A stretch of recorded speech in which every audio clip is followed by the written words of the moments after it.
Welcome to episode 8 of the Hodgepodge Podcast. I'm your host, Doug. And I'm Dirty A. As the name suggests, we can talk about a hodgepodge of topics, anywhere from movies, TV, music, and other pop culture events. And today we'll be discussing the new Jackass film, Bad Grandpa, as well as Harrison Ford's new film, Ender's Game. You can reach us at the Hodgepodge Podcast at gmail.com or on our website, thehodgepodgepodcast.com, or on my review blog, dougreviews.blogspot.com. And we should just jump into it, I guess. Yeah, let's do that. Because we both separately saw the new Jackass movie, Bad Grandpa, and we discovered that we had very differing opinions towards it. Competing taste for our raunchy comedies, apparently. So we will have what looks to be our first disagreement in the podcast, as in the life of the Hodgepodge Podcast. Yeah, first big one at least. I'll go first because I had, I guess, the more pleasant outlook on it. Have at it, sir. Have at it. I never watched the Jackass movies. You're wrong. Go ahead. I never watched the Jackass movies. I never got the Jackass TV show. A bunch of guys purposely hitting themselves in the balls just never really did it for me. Hilarious. But when we saw the trailer for this movie, it looked like it was going to be hilarious. It was going to be really, really funny. It did. I went into it and wasn't expecting much. I was expecting the laughs that I saw in the trailer, and we'll get into like the whole how they executed it and all that kind of stuff. But as just a straight comedy that I'm going to is going to make me laugh, it really made me laugh. I'm not going to lie. I mean, I'm probably ashamed of it a little bit, but it really made me laugh. There were several moments in it. I don't want to give away any gags either, because the thing, right? That's the worst thing. I don't want to give away any gags for people, but it was really funny, and for me, that is the number one benchmark for a comedy. If you make me laugh, even no matter how stupid it is or how how clunky it is, if you make me laugh, you're already ahead of the game. Yeah, I actually agree with you on that point. And yet I fall on the other end of that spectrum with this movie. You say you don't want to give away the gags. Well, just don't watch the trailer, because that's going to give away the funniest parts of this movie. I liken this movie to watching porn for the plot. That's how I viewed this movie. I'm like, well, I'm waiting for this funny stuff to happen, but I've got to muddle through an actual plot to get there. Yeah, and that was the interesting thing about this movie. Johnny Knoxville plays Irving Zisman, and you got to admit that the makeup was fantastic. I mean, he. Oh yeah, well, this isn't a new character. Yeah, this is him transplanting a character he created from the Jackass sketches. And he's created a whole movie out of this one character. And he plays Irving Zisman, and he's a freshly minted widower. And that part was funny. Yeah. I'm not saying that there weren't funny parts in this movie. I'm saying for paying $10+ to go sit through an hour 40, whatever this was, I felt ripped off. Well, you should have gone to an afternoon show. I should have. So, but he plays Irving Zisman, and his daughter is headed off to jail, so she asks him to take his grandson, who's played by Jackson Nickel, from Nebraska to North Carolina to be with his father. Movie filmed in North Carolina, by the way, right here in Raleigh and in Charlotte. Yeah. And then they get into wacky hijinks as it goes, because Irving is quite the lech. Yeah, he is a bad grandpa. He is a bad grandpa, but in the end, maybe he'll turn into a good grandpa. Oh, no. Question mark, ding. So the thing that was weird about this movie is that it's a stunt movie in that they have real reactions from real people who are there, witnessing his bad behavior and the kid's bad behavior. I thought the kid was hilarious too. When he would go off on his own. Yeah, he was as funny by himself as having Knoxville, carry him. Right. That's for sure. But the odd thing about it, and it kind of reminded me a little bit of The Dark Knight Rises, the complaint about The Dark Knight Rises. I was about to say, where are you going with this? You'll see. With Batman and Catwoman, that once she learns his identity, why does he still talk to her in the Batman voice? And that's kind of how it is with this. There are several scenes between the two of them when they're alone, absolutely alone, and they're just like telling this story. And it's just, but it's like... And it just doesn't quite fit because you know that... Right, because they're there for a purpose, right? But they've tried to put this plot around it. But yeah, it doesn't work. It doesn't work because they've created this faux plot to tie the bookends and all the middle pieces of the movie together, all the little comedy pieces. Mm-hmm. But yet you also know that everyone's in on that the audience and these two people are in on the joke that they carry it there on the unsuspecting people, but you can't have these fictional characters, be carrying around this plot at the same time. Right. It's like a weird hybrid. It's almost like a documentary and a fictional movie try to merge. I would just have preferred another straight out Jackass movie. Well, see, that's what bothered me. That trying to merge it that did bother me at times, because there were times when he would do stuff and you would never see the end result, because the end result can only be, this is fake, we're making a movie. But see, to me, what I found was that for a movie that's supposedly tagged as Jackass, I actually thought a lot of this was pretty tame. And a lot of it, I felt the gags were cut short from pushing the envelope to where I would have thought they would have gained even more momentum and gotten funnier. Right. On these unsuspecting people. But yeah, you're right. They cut that gag and then move straight into the plot point again and keep rolling. Right. And for me, I would just have preferred to see little 3-minute Jackass stunts or skits performed on unsuspecting people, rather than try to muddle through an actual plot-laden movie of a character that was created solely for 5 seconds of humor at a time. Right. So I did not care for this movie. It certainly had funny parts. Don't get me wrong. Right. It did. I just for me, for the money, it needed to be a lot funnier and make me laugh a lot more. Right. And to be honest, what I found interesting was I was in a theater full of, I'll say high school people and some older people. It seemed, I wasn't polling, but it seemed that they seemed to feel the same way. They laughed at, the funnier parts, and a lot of silence and a lot of the other parts, and or just the slightest of chuckles. Right. So, it just didn't do much for me. I don't know. Yeah, I liked it more than you did, clearly. But, believe me, it's no classic. It's not... Understood. It's not like Airplane or anything like that. You go in, you pay your money, you sit down, it's forgettable, an hour later.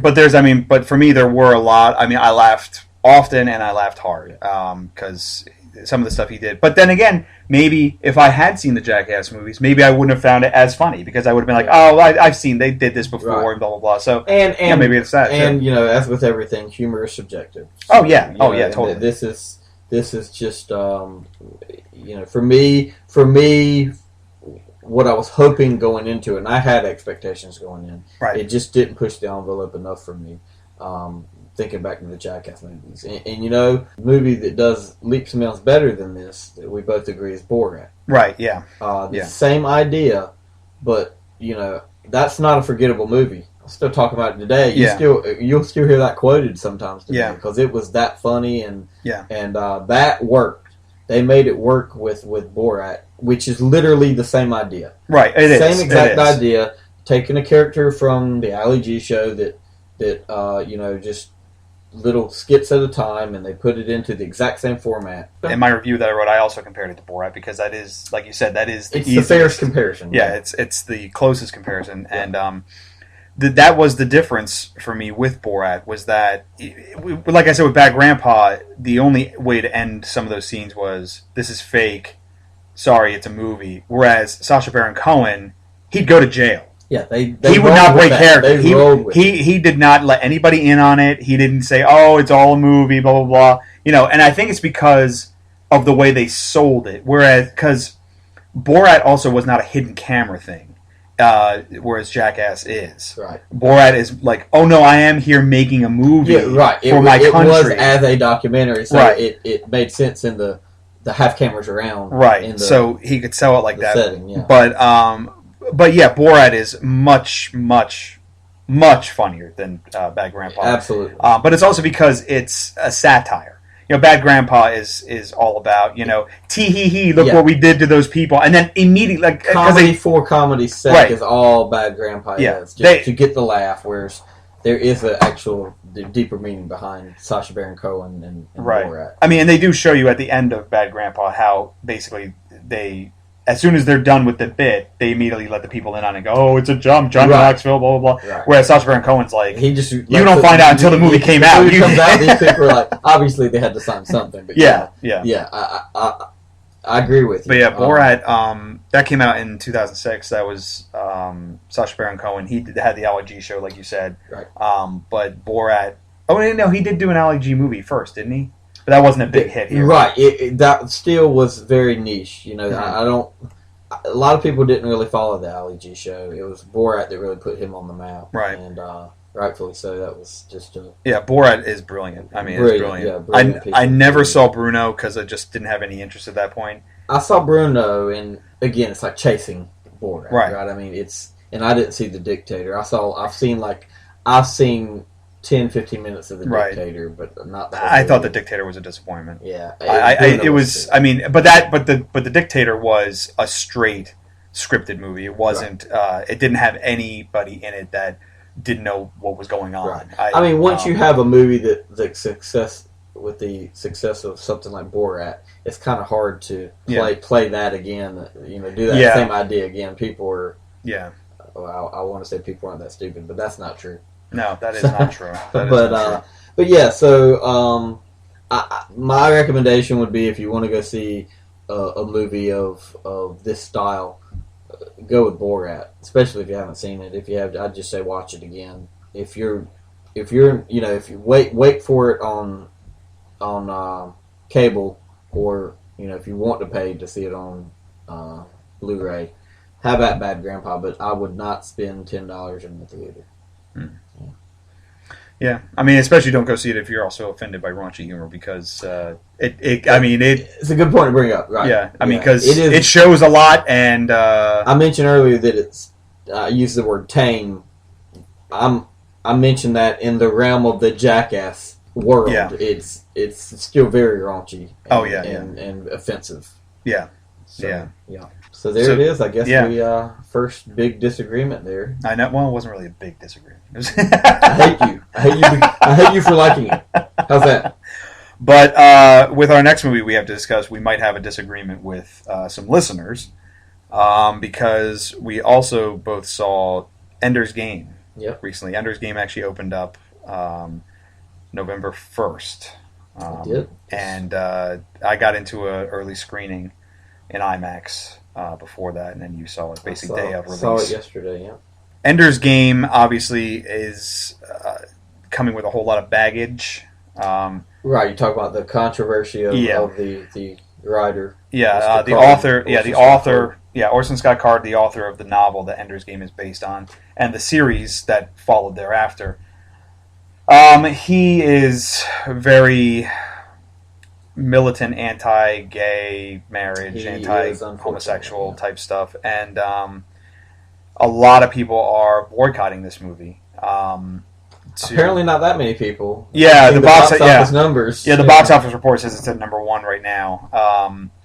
And we can get into the whole controversy. I didn't really write much about it in my review because it has nothing to do with the movie. I'm reviewing a movie here, folks, right? I mean, politics aside, absolutely neither of us agree with that. But, we're reviewing a movie on the movie's merits, not the person who wrote the story. Right. So. Getting back to the actual movie itself, I've read the book. I loved the book when I read it. Spoiler alert. I have not. The viewers know me. Yeah. We know that I have not read the book. Yeah, if you heard last episode, you know that Dirty A is not the biggest reader. But I loved the book. I thought it was great. It's one of my favorites. Did you read it recently, or is this a childhood? No, I read it. See that we'll get into that too, because but I read it. I think I was either in college or I was after college, like immediately after college. I read it. Some guy I worked with said, "Oh, you should read this," and I was like, "Oh," I read it, and I loved it. And the movie is not a perfect adaptation, but it comes pretty damn close. Does it? Yeah, it hits all the major points. There's big subplots that they leave out, but just mainly for time constraints. Right, you gotta edit it. Right. Just to make the plot a little more palatable for viewing. I wouldn't have minded if the movie was actually just a little bit longer. Our buddy that we went into, that I went in to see the movie with, he was like, "Oh yeah, it's 2 hours and 15 minutes." And I think he read it wrong, that it was 115 minutes. It's not even 2 hours. I would have liked it to have been probably maybe like another 20 minutes, and they could have explored a little bit more of the characters. And that's so they could have been a little more closer to the book. Yeah, because with the movie, even though I liked it and I was engaged throughout, it had that adaptation feel to it, like things just kind of happened because now they're supposed to happen in the book. I felt that way a lot with when I saw The Golden Compass several years ago. I know the movie and never saw it. The book is excellent. I love the book. Of a movie, yeah, it was. It's a shame because the book is really good. The series is pretty good. And I felt the same way kind of with Watchmen when I saw that. Loved the graphic novel, and the movie was probably as close as they could get to a faithful adaptation in a 2-hour movie. That's actually a good comparison because that's another story they said will never be adaptable for the screen. And Watchmen really should have been. I almost wish that they had waited a few more years until like Game of Thrones came out, because then they could have said, "Oh, maybe we should go to HBO with Watchmen." You know, especially since HBO, I don't know if they still have that connection to Time Warner, do they? To Warner Brothers? I don't know. But that would have been the better way to go. But I enjoyed the movie. Yes, it's good. No, I liked watching it. But and again, you know, I come from the perspective of strictly the movie itself. Right. I did not, read the graphic novel. Just like going back to Ender's Game, did not read the Ender's Game or the successive series of books that followed. But as a movie, I felt I didn't have high expectations. I wasn't expecting something crappy, but I didn't have that high expectations for Ender's Game. The trailers are pretty generic. Yeah, but I thought it worked really well as just kind of a classic sci-fi. I mean, it didn't throw a lot of bells and whistles at you. It was just a straight, nice, classic sci-fi story. Mm-hmm. It was very clean and just fit well on the screen, I thought. And I was engaged the entire time. I thought the time was actually pretty good for keeping the audience entertained. Now, granted, if I knew some of the other plot points that you do, maybe I would feel differently. But from someone who's just going in cold to see a movie, sci-fi movie, I thought it was pretty great. Yeah, it is good. I mean, it's really good, actually. That's why it's a shame that this whole controversy got stirred up. Because, it's.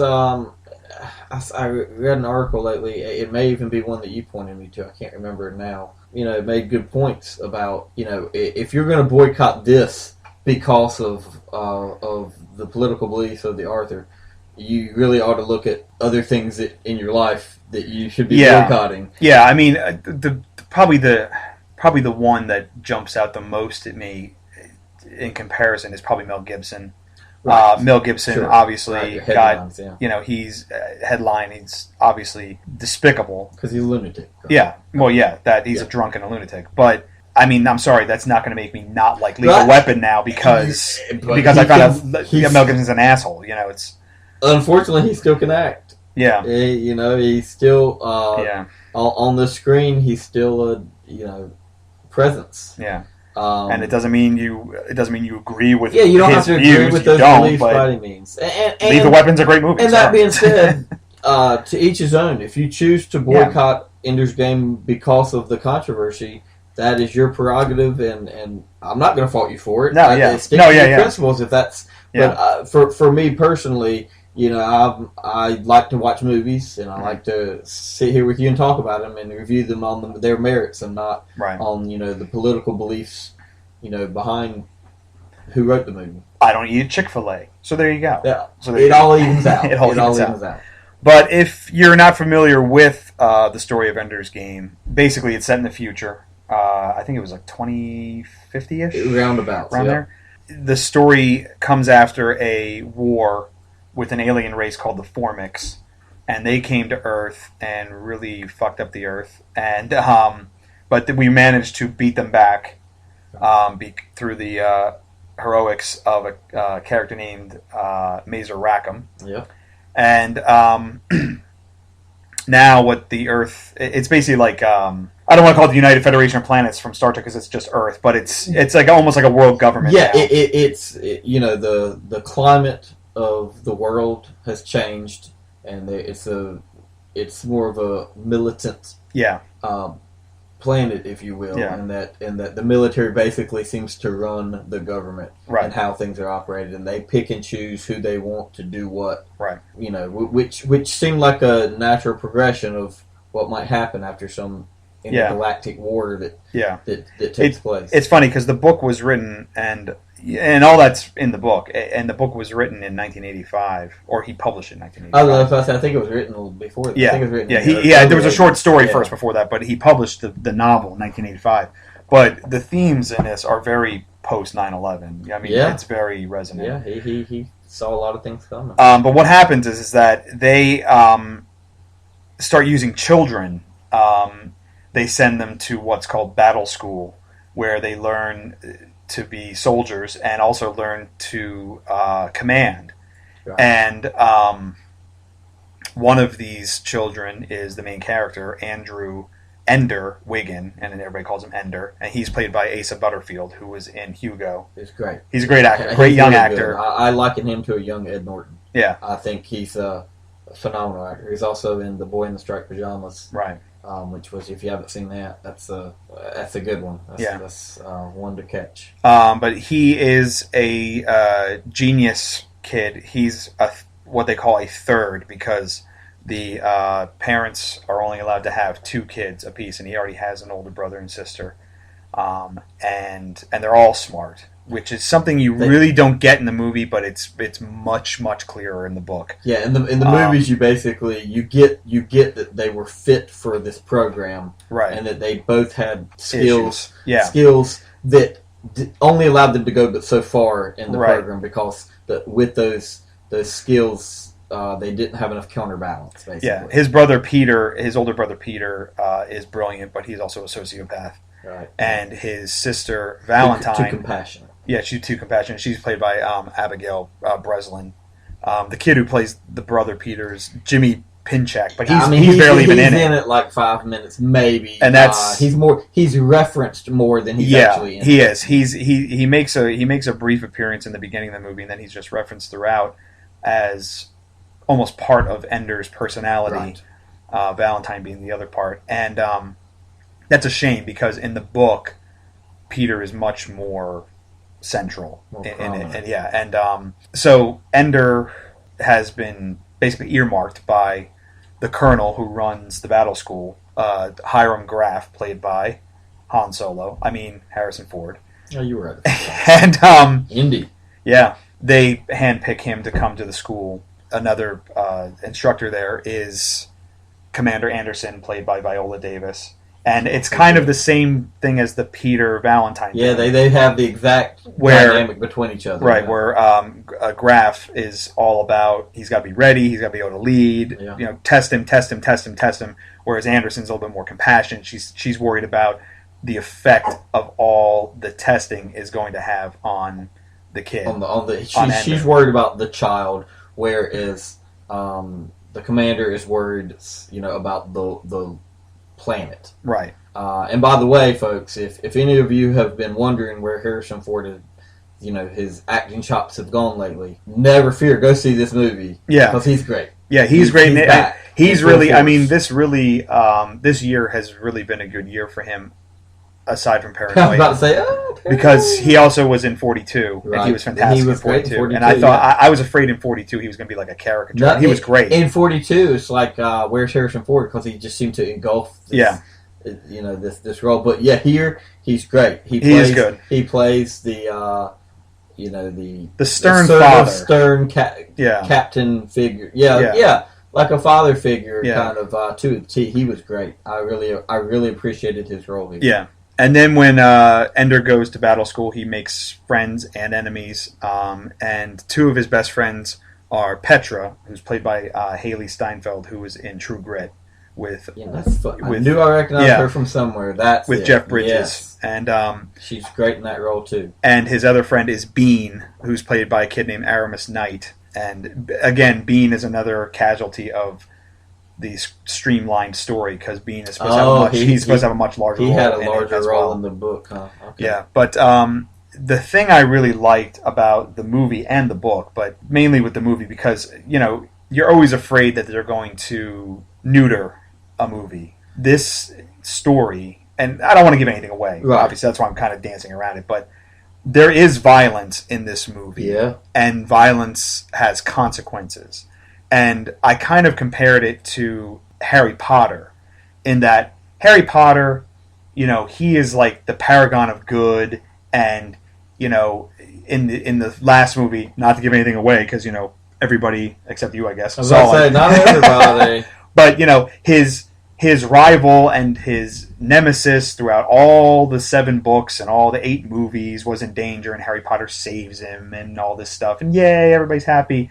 In Ender's Game, Ender is not he's not lawful good, we'll say. He's in constant conflict with himself. Right. He's definitely got a dual personality, and he's in constant conflict between these personality types and what is actually right and wrong. Right, and he is brilliant to the point of being ruthless. Right. As a strategist and tactician, So folks, that's his main function here. That's what they've signed him on to do. Right. Because they feel he has got the mind, this genius mind, to be a war strategist. Right. That he can just see all the pieces fall into place and do the right things to win not just a battle but the entire war. And they use children because they basically say in the beginning of the movie that they feel that children can think more creatively than adults. Like adults are too locked into their boxes, and children can think more creatively. And you can mold their thought process, right? So it's not like so it's very violent. It's very heavy stuff. I mean, the book is and the movie. It's very heavy. It's like any sci-fi movie. It's got some heavy plot points here, and which I was actually pleasantly surprised with that it wasn't just some fluff. Yeah, this was. It's not not to give anything away, but the end you're just like, wow. Yeah. Well, okay. Yeah, the ending is heavy, and he,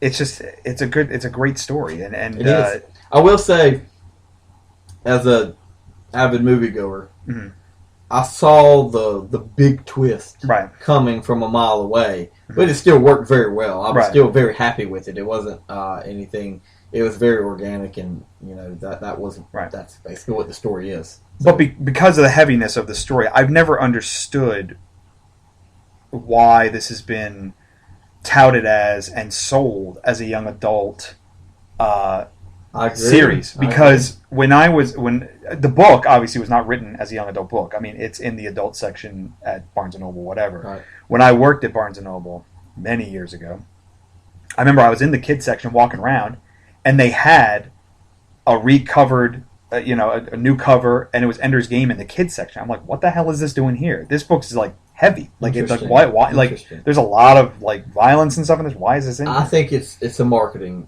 ploy. Yeah. I think it's you've got you've already mentioned it, your Harry Potters, and then stick Hunger Games in there with it. Yeah, that's true. you got that. That's the young adult thing. That's what's selling now. Yeah. Especially with this in the sci-fi world.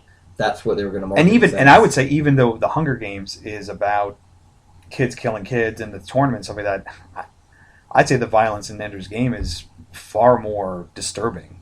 I agree. It is. But that's basically as Katniss. I think I think that basically comes down to the marketing machine. Yeah. How could they best sell this movie? Right. And they want to get the young audience in there. I think it's also because the erroneous belief is that it has kids in it. It must be for kids. Right. No, not really. Right.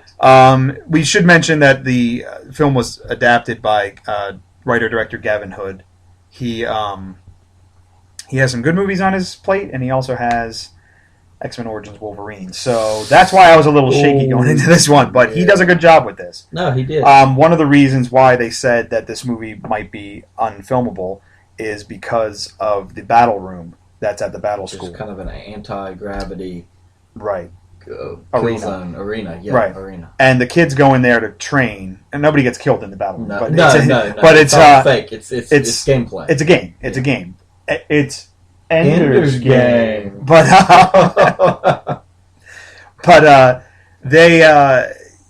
it's an like 38 said. It's a sphere, and it's all 0G in there. And then the kids play war games in there with these pistols that can freeze them and freeze their limbs and stuff like that. And they show how they use strategy and all that kind of stuff and formations to get through and break through.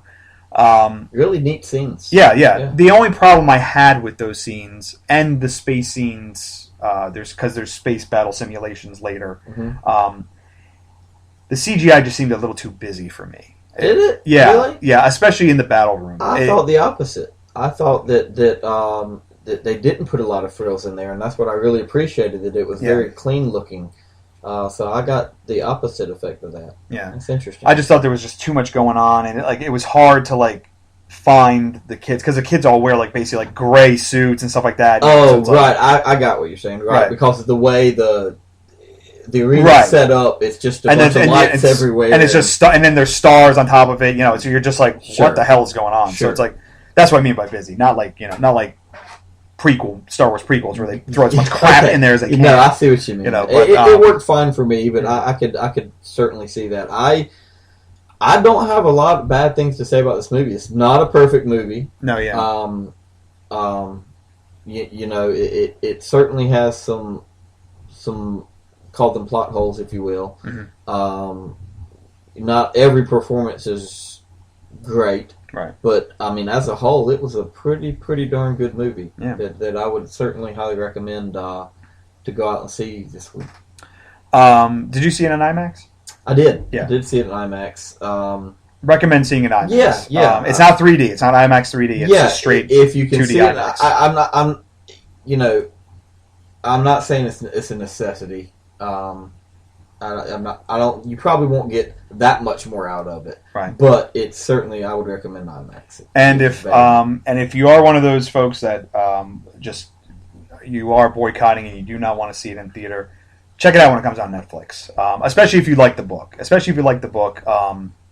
have a friend of mine who was like, well, I didn't like the book, so do I have to see it now? Well, then no, don't go see it if you don't like the book. But yeah. What was the other article I read about this was, I wish I could, give the right acknowledgments, but the other article I read said something to the effect of, hey, the Arthur here, Scott Card, he already lost. Yeah. Gay marriage that was Collider, I think. Okay, gay marriage is already, it's not fully won yet by any means, but the battle's already, the war's basically already lost. So you're not. You're not helping him. Smear any campaign that's not already out there that people aren't seeing through these days. Right. Well, one of the arguments that people bring up though is that he's not getting any more money for this movie, but then people are afraid that if he gets sequels, he'll get money for that. Also, and the books, it's selling his books. So there's arguments on each side. Yeah, a sad man, and at least in his view of this part of the world. Yeah. Money's not going to make him happy. Who cares? Yeah. It's still a good movie. Yeah. It's a good story. Yeah, so Ender's Game is recommended. Bad Grandpa gets a mixed. Bad Grandpa, bad movie. Bad Grandpa will make you laugh. I'll at least go that far. I probably should have given it a lower grade. I gave it a B on my review. I should give it a B minus. You were way generous with. I was. I'll say that. But what can I say? I really liked the first bit. I really liked the first bit a lot. Yeah, with the soda machine. You will see. To me, that was old hat. Oh, okay. Well, see, then there you go. That's just that to me was just something I would expect, and I've seen before, for no reason. Right. In this movie, no reason for it whatsoever. But yeah. So there was a reason. So Bad Grandpa we split on. Ender's Game, I think we overwhelmingly say it's a good movie. You should check it out. And if you're so inclined to rent a movie instead, and you want a comedy, go check out Borat. Do check it out before you check out Bad Grandpa. So it's Dirty A. Yeah, I would say that too. Yeah. I would say that too because Borat is the far superior movie than the two of them, and a lot of fun. Yeah. So that'll do it for this episode. It's kind of a short one for us, but not too bad. Yeah, but not still some worthwhile stuff here. Yeah. We'll see you next time. On our next episode, we'll be discussing The Laugh Riot, 12 Years a Slave. Oh boy, does it just roll off the tongue. And we'll also be discussing, I'll give you a little preview here, one of the big surprises for us this fall, About Time. And even though it should have had a different title. But anyway. We'll discuss that next time. We'll discuss that next time, and we will see you then. Take care.